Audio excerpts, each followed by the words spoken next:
आदाब, नमस्ते। मैं हूं सैयद अली तकवी और आप देख रहे हैं द यूरिट न्यूज़। सबसे पहले नज़र डालते हैं आज की अहम खबरों पर। एनडीए के ज़रिए अब हिंदुस्तान की बेटियों को मिलेगी भारतीय सेना में जगह। सुप्रीम कोर्ट ने कहा कि कोरोना से हुई हर मौत लापरवाही नहीं मान सकते।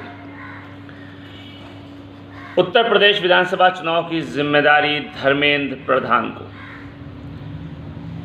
56 परिवहन विमानों की खरीद की मंजूरी 40 देश में ही बनेंगे। और T20 विश्व कप के लिए भारतीय टीम का ऐलान, महेंद्र सिंह धोनी बतौर मेंटर टीम से जुड़े रहेंगे। आइए अब चर्चा करते हैं विस्तार से एक बहुत ही महत्वपूर्ण विषय पर। जी हाँ, तालिबान ने अफगानिस्तान में अपनी सरकार बनाने का ऐलान कर दिया है। अब सवाल यह है कि तालिबान का असली चेहरा क्या है। क्या तालिबान का चेहरा उदारवादी है या कट्टरवादी है? काबुल पर कब्जे के बाद से तालिबान का रवैया हर तरफ से कट्टरता की गवाही दे रहा है। नई सरकार के गठन के बाद उसके बारे में जो भोली भाली उम्मीद की जा रही थी वो ख़त्म हो गई है।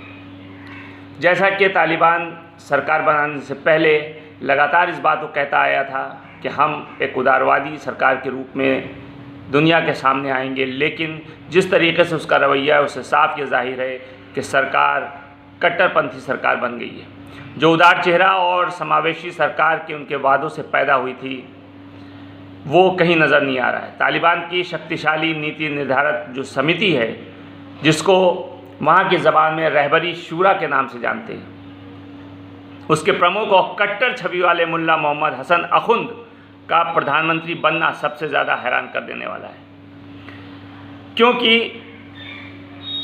इन्होंने ही बामियान में बुद्ध की मूर्तियां तोड़वाई थीं और तालिबान के संस्थापक मुल्ला उमर के बेटे मुल्ला याकूब को रक्षा मंत्री जैसा महत्वपूर्ण पद दे दिया और कुख्यात हक्कानी नेटवर्क के सिराजुद्दीन हक्कानी को होम मिनिस्टर जैसा महत्वपूर्ण पद दे करके तालिबान ने शायद अपने इरादों को साफ कर दिया है। तालिबान का इरादा पूरी तरीके से कट्टरपंथ पर आधारित है। इससे शर्मनाक बात और क्या होगी कि सरकार के प्रधानमंत्री से लेकर के कई वरिष्ठ मंत्री वैश्विक आतंकियों की सूची में हैं। यानी क्या ये मान लिया जाए कि अफगानिस्तान में आतंकियों की सरकार हो गई है? अमेरिका को अब उन्हीं सिराजुद्दीन हक्कानी से बात करनी होगी जिस पर उसने $50 लाख का इनाम रखा था। ये अमेरिका के लिए भी मजबूरी होगी। उप सूचना मंत्री जो ज़बीहुल्लाह मुजाहिद बने हैं, उन्होंने इससे पहले हमेशा अपने ट्विटर अकाउंट पर फ़िदाइनी हमलों के बारे में जानकारी देते थे, लेकिन पिछले महीने तक उनकी कोई तस्वीर देश विदेश के सामने उपलब्ध नहीं थी। सबसे महत्वपूर्ण बात यह है कि जो तालिबान की नई सरकार बनी उसमें गैर तालिबानों का कहीं से प्रतिनिधित्व नहीं है और साथ ही साथ महिलाओं की भी भागीदारी नहीं के बराबर है। गैर तालिबानों का प्रतिनिधित्व की जहाँ तक बात है तो विश्व बिरादरी सबसे ज़्यादा यही मांग कर रहा था, जिसका तालिबान ने भरोसा भी दिलाया था। लेकिन इससे एक बात जाहिर हो रही है कि क्या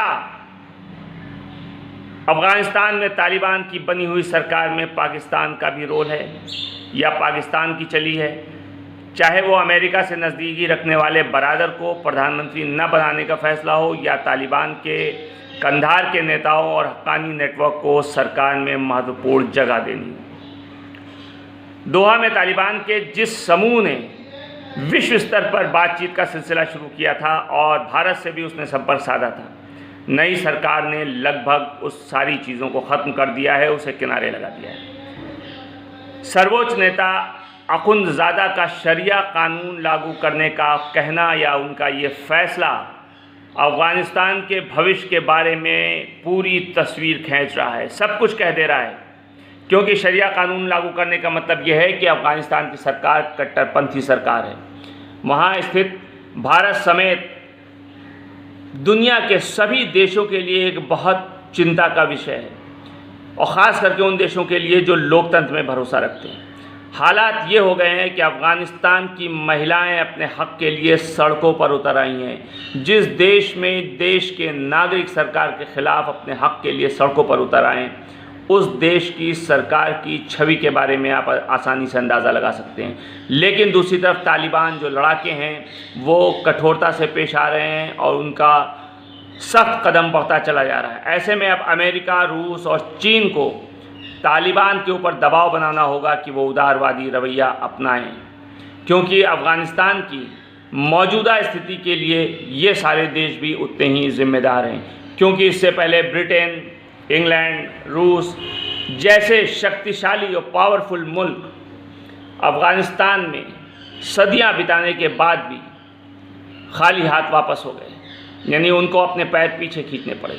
लेकिन आज तस्वीर क्या सामने आ रही है? आज तस्वीर ये सामने आ रही है कि जिस संगठन को पूरा विश्व आतंकी श्रेणी में रखे हुए था, आज वो अफ़गानिस्तान में अपनी सरकार का ऐलान कर चुके हैं। विश्व स्तर पर अमेरिका, चीन, ब्रिटेन, भारत जैसे तमाम मजबूत और शक्तिशाली देशों को चाहिए कि वह अफ़गानिस्तान के ऊपर, अफ़गानिस्तान की सरकार के ऊपर दबाव बनाएं कि वो अगर सरकार बनाया है तो उन्होंने उदारवादी रवैया अपनाना होगा, यानी सबको साथ लेकर के चलना होगा, चाहे वो महिलाएं हों, चाहे वो गैर तालिबानी लोग हों, सबको सरकार में जगह देनी होगी और सबको साथ में लेकर चलना होगा। तभी अफ़गानिस्तान का भविष्य बचेगा, अन्यथा अफ़गानिस्तान का भविष्य अंधेरे में जा रहा है। आप देखते रहिए the unit news. Next video में फिर मिलते हैं, तब तक के लिए आदाब, नमस्ते।